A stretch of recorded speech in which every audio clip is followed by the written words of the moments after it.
Bienvenue sur DMG TV, les histoires mystiques. Quand ils arrivent là-bas, le monsieur dort. Mais le matin, quand il se réveille encore, il trouve encore la dame là-bas. Il se dit, mon Dieu, cette dame, on venait de l'enterrer. Comment elle peut se retrouver encore ici? Si tu es nouveau sur la chaîne, n'oublie pas de t'abonner, de laisser un commentaire, de liker et de partager. Tu vas raconter une histoire. Il y a un numéro à l'écran sur le plus 237 655 81 90 17. Envoie ton histoire et on va jouer sur YouTube, Facebook et TikTok. Bonsoir tout le monde, bonsoir DMG.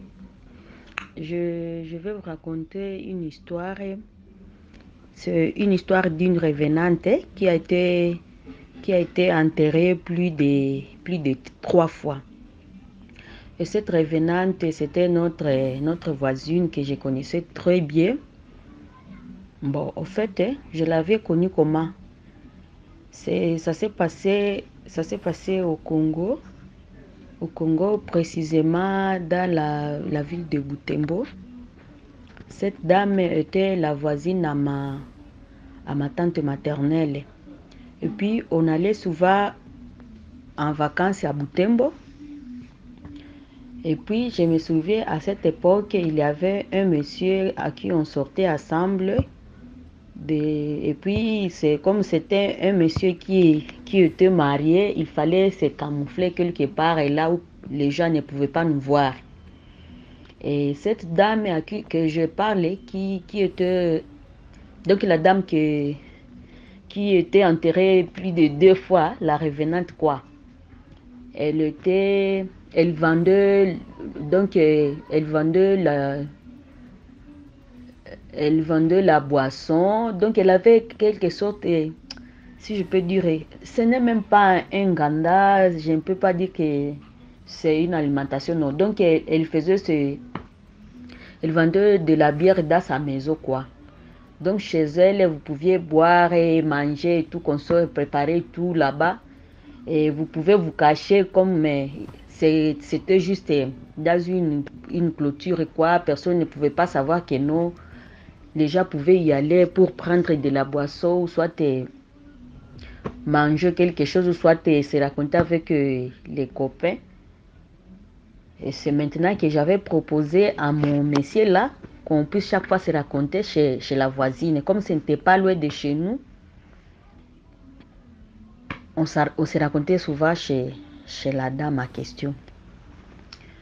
Et puis, un jour, je n'y allais pas, ce n'est pas que j'y restais, j'y allais souvent en vacances. Et puis un jour, ma tante maternelle m'appelle et me dit que non, tu sais quoi, ton amie ici, la voisine, elle est décédée. Mais elle avait déjà déménagé chez elle, elle ne restait plus ici.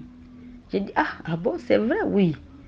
Et puis le monsieur aussi m'avait aussi rappelé, me dit que, hey, tu sais, la maman là, question là où on allait prendre de la bière, c'est comme si elle est décédée.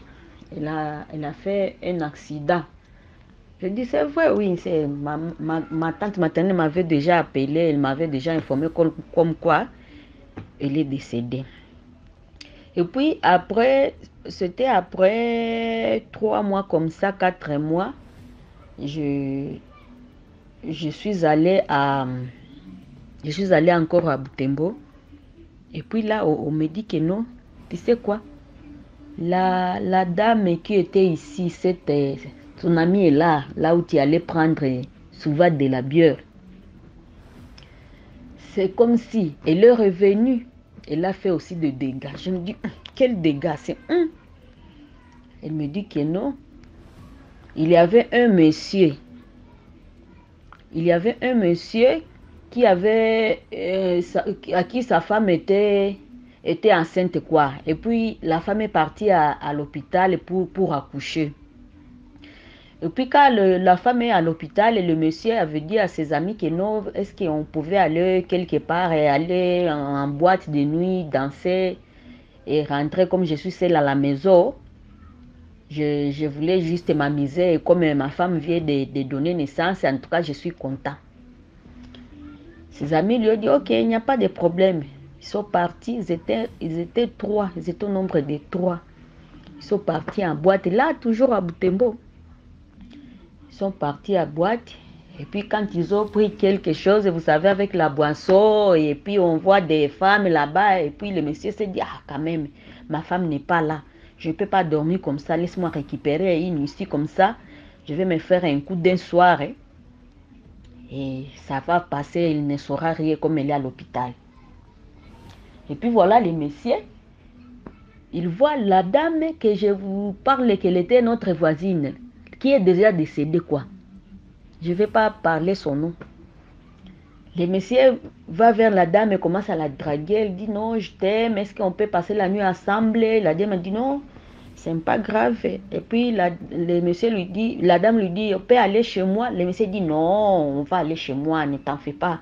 On va aller chez moi, j'ai chez moi. Ok, c'est pas grave, ils ont pris quelques bières. Ils sont rentrés à la maison. Et puis quand ils sont entrés dans la maison de ce monsieur, et puis le monsieur commence à dire à la dame que non, sens-toi à l'aise, si c'est chez toi, fais tout ce que tu veux, sens-toi à l'aise. Ils sont entrés dans la chambre, ils ont fait les histoires, quoi. Ils se sont endormis. Et puis le matin, c'est comme si le monsieur voulait continuer à faire les choses, quoi. Le matin vers 4 heures, il touche à la dame, il trouve que non, ah, c'est quoi? C'est comme si elle ne bouge plus. Quand elle continue à la toucher, elle ne bouge plus. Elle est tellement froide de façon que c'est comme si elle est morte. Elle se dit, mais qu'est-ce qui ne va pas? Elle l'a touché, Elle trouve que non, la dame est morte. Elle dit, ça c'est un grand dossier. Je ne peux même pas parler à quelqu'un. Laisse-moi appeler mes amis. On va voir ce qu'on va faire. Le monsieur a appelé ses amis. Les amis sont venus. Ils ont dit que non, ça doit rester entre nous. Laisse-nous arranger les histoires. Ils sont partis à la cimetière. Ils sont allés coopérer, je ne sais qui, je ne sais pas. Ils sont partis là où on va de cercueil. Ils ont amené le cercueil. Vers 20 heures, il met la dame dans le cercueil. Il l'amène au cimetière, ils vont l'enterrer. Et puis quand ils ont fini à l'enterrer, il se dit que non, quand même, je ne peux pas rentrer à la maison. Cette histoire me trouble la tête. Il faut que je prenne aussi quelques bières et puis je vais rentrer après. Les voilà encore. Ils sont partis prendre encore une bouteille. Ils sont là, ils prennent jusqu'à 3 heures. Mais le monsieur vu que l'événement était un peu difficile, il ne parvient même pas à s'enivrer, quoi. Ils se sont dit, bon, on t'amène chez toi, comme ça on va se voir demain. Ok, ça va. On amène le monsieur à la maison. Quand ils arrivent là-bas, le monsieur dort. Mais le matin, quand il se réveille encore, il trouve encore la dame là-bas. Il se dit, mon Dieu, cette dame, on venait de l'enterrer. Comment elle peut se retrouver encore ici? Et c'était les jours où sa femme devrait quitter l'hôpital. Tu vois? Elle dit, mon Dieu, qu'est-ce qu'on va faire? Il appelle encore ses amis. Vous savez quoi? Quand je me suis réveillée, la dame était encore là. Qu'est-ce que je dois faire? Ah non, non, non, ne dites à personne, laisse-nous venir. Les amis sont venus. Ils ont encore arrangé les choses. Ils ont pris la dame. Ils l'ont mis encore dans les ils sont partis enterrer. Sa femme était venue avec le bébé. Ils ont quitté l'hôpital. Quand ils sont arrivés à la maison, le monsieur avait fait semblant, ils ont tout préparé, la fête et tout consort. Et puis la nuit, quand ils étaient endormis, la femme, vers 4 heures du matin, elle sent une forte... C'est comme s'il faisait tellement froid. C'est comme si elle est à l'extérieur. Et puis, elle se retrouve sous le lit avec le bébé. Le bébé n'a même pas de linge, donc elles sont là-bas, tous sous le lit. Et puis elle se dit, qu'est-ce qui ne va pas? Je suis arrivée ici comment? Quand elle se réveille, elle trouve que non, son mari est sur le lit avec une autre femme. Et puis la dame dit, comment se fait-il que tu es avec une autre femme sur notre lit conjugal? Et je me suis endormie, on était quand de cette femme, elle vient d'où? La dame commence à paniquer. Hey, ça devient un problème. Hey, où cette femme, tu vas me dire là où vient cette femme? Les messieurs Tellement qu'il connaissait l'histoire et puis il commençait à trembler. Il ne sait quoi expliquer à sa femme. Et puis, après, à un moment donné, quand la femme avait décidé, la femme a décidé que non, moi, je dois partir. Je ne peux pas rester ici. Comment tu peux amener une autre femme dans notre lit? Et pourtant, je viens de mettre au monde, c'est notre premier bébé, je sais quoi et quoi. Et puis, la revenante, elle s'est réveillée et puis elle a dit à la dame, mais madame, c'est quoi ton problème? Qu'est-ce qui ne va pas? Ici, ce n'est pas chez toi, ici, c'est chez moi. Demande même à ton mari. Quand il m'a amené ici, il m'a dit de me sentir à l'aise. Et d'ailleurs, ce n'est pas aujourd'hui que je suis ici. Ça fait 3 jours que je suis là. Qu'est-ce que tu es venu faire ici? Ici, ce n'est pas ta place. C'est toi qui dois partir d'ailleurs. Et puis la femme a dit que non, ce n'est pas possible. Moi, je ne peux pas rester là. Elle a fermé ses histoires et elle est partie. Le monsieur a encore appelé ses amis et lui a dit que non, voilà, il y a un problème très sérieux. La fille est encore revenue et ma femme est au courant de tout. D'ailleurs, elle l'a vu face à face. Alors, le monsieur, les amis sont venus, ils ont dit, ici, nous n'avons plus à faire, nous n'avons qu'à dire, à appeler la famille et appeler les gens et l'exposer les problèmes. Ils ont appelé les pasteurs et les prêtres et les familiers, tout le monde était là. Et c'est comme ça, comme l'histoire est partie dans toute la ville, que nous, la dame est en train de revenir. Quand ils ont appelé tout le monde de là-bas, on demande à la dame, qu'est-ce que tu veux au juste? Elle dit que non, moi je n'ai aucun problème, je suis chez moi, je me sens à l'aise. C'est à moi de vous demander, qu'est-ce que vous voulez? Lui, c'est mon mari. On s'était rencontrés dans une boîte de nuit. C'est lui qui m'a fait venir ici, mais je ne comprends pas pourquoi vous êtes en train de paniquer et me dire qu'est-ce que je veux, je veux quoi? Je suis chez moi, je suis avec mon mari. Le monsieur, ces jours-là, c'est comme s'il avait même perdu, si pas 20 kilos, en tout cas ça serait 30 kilos. Puisque c'était tellement grave. La police était là, tout le monde était là. Et puis après avoir posé beaucoup de questions à la dame, et puis finalement elle a décidé que non, si vous voulez que je parte, j'ai une condition. Il faut que ce monsieur me prenne sur son dos et m'amène là où on était sortis ensemble. Donc elle veut qu'on l'amène encore là aux boîtes de nuit. Et à condition que ça soit 12 heures que nous allons partir. On dit ok, c'est pas grave. Quand l'heure est arrivée, le monsieur a pris... Bon, la police avait dit que non, comme les gens seraient un peu étonnés de voir que quelqu'un est sur le dos d'un monsieur et une grande femme comme ça. Parce que tout le monde la voyait. Ce n'est pas que c'était une femme, tout le monde la voyait. Nous devons faire une communiqué pour que quand les gens vont lui voir en train de porter une grande maman comme ça, vous savez comment on porte un enfant sur le cou, quoi. Et c'est ça qu'elle avait demandé, qu'on lui porte sur le cou. Peut-être que les gens vont paniquer, ils vont croire qu'il est bon. Je ne sais pas. Laisse-nous passer une communiqué à la radio. Si vous voyez que quelqu'un passe avec une femme sur le cou, ne faites rien, ne demandez rien, laisse-lui passer. C'est comme ça qu'ils ont fait un communiqué. Et puis, la femme, à 12 heures, le monsieur l'a transporté sur le cou. Il a commencé à marcher, Quand il est arrivé au milieu du chemin, donc, il n'était même pas arrivé à l'endroit où la femme avait exigé qu'on l'amène. La femme avait disparu. Quand la femme avait disparu, c'est comme ça, comme les gens ont dit, bon, comme elle vient de disparaître, peut-être elle ne va plus rentrer. Oh, ce n'était pas ça. Le soir, quand ils sont... Et puis, avant ça, après que la femme ait disparu, on est parti voir la dame de ce monsieur et lui expliquer comme quoi, vous savez, les hommes, il faut toujours des erreurs, il faut lui pardonner, je ne sais quoi et quoi. Et puis la dame a dit, bon, ok, ça va, c'est pas grave, je vais rentrer chez moi. Elle est rentrée chez elle.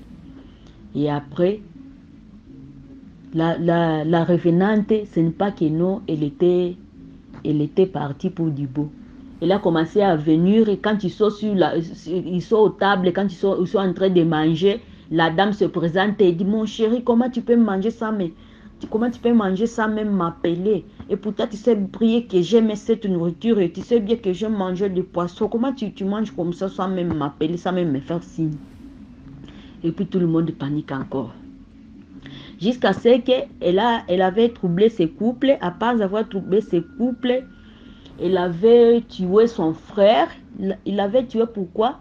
La dame avait une moto des femmes là. On appelle chez nous, on appelle Boda Boda, c'est une moto des femmes quoi. Et puis quand sa grande sœur était morte, elle a profité, c'est comme si elle avait profité de récupérer ses billets. Et puis la femme lui disait dans le songe que non, il ne faut pas prendre mes histoires. Il ne faut pas prendre, surtout ma moto. Je te vois chaque jour en train de scroller sur ma moto. Je ne veux pas et je ne veux pas. Mais le monsieur, le petit frère n'avait pas attendu jusqu'à ce que la dame l'a tué. La dame là avait une petite fillette qu'elle avait amenée au village, qu'elle vivait avec elle là chez elle quand elle était notre voisine. La petite fillette là, quand la dame était décédée, il y a une autre famille qui l'avait récupérée. Et puis là où on l'avait récupérée, c'est comme si on prenait bien soin de la petite.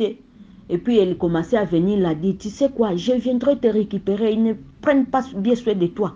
Je vois comment ils te tapent, ils t'insultent, je viendrai te récupérer, ne t'en fais pas. Et puis ça a commencé à troubler la petite. À part ça, ses amis, quand ses amis sont réunis en train de manger ou à boire, elle va là-bas, elle lui dit, mais comment vous pouvez boire ça même m'appeler? Et pourtant vous me disiez que vous êtes mes amis, tu vois? C'est comme ça comme la dame avait troublé les gens là-bas, jusqu'au niveau où on avait décidé d'aller mettre des chaînes sur sa tombe. Si c'était des chaînes, si je ne sais pas si les catholiques font comment. Et c'est maintenant qu'elle s'est calmée. Mais ce que j'aimerais dire là, c'est comme conseil quoi? C'est pour les hommes vraiment. Imagine-toi, ta femme est mise au monde. Ton premier bébé, vous êtes de nouveau mariés. Mais toi, quand tu vas t'amuser, quand tu es dans la joie, tu veux aussi récupérer une autre et que tu veux amener dans ton lit conjugal. Dans ton lit conjugal, vraiment. C'est pas beau. C'est pas beau. Il faut dire aux hommes vraiment de chaque fois réfléchir avant de faire les histoires.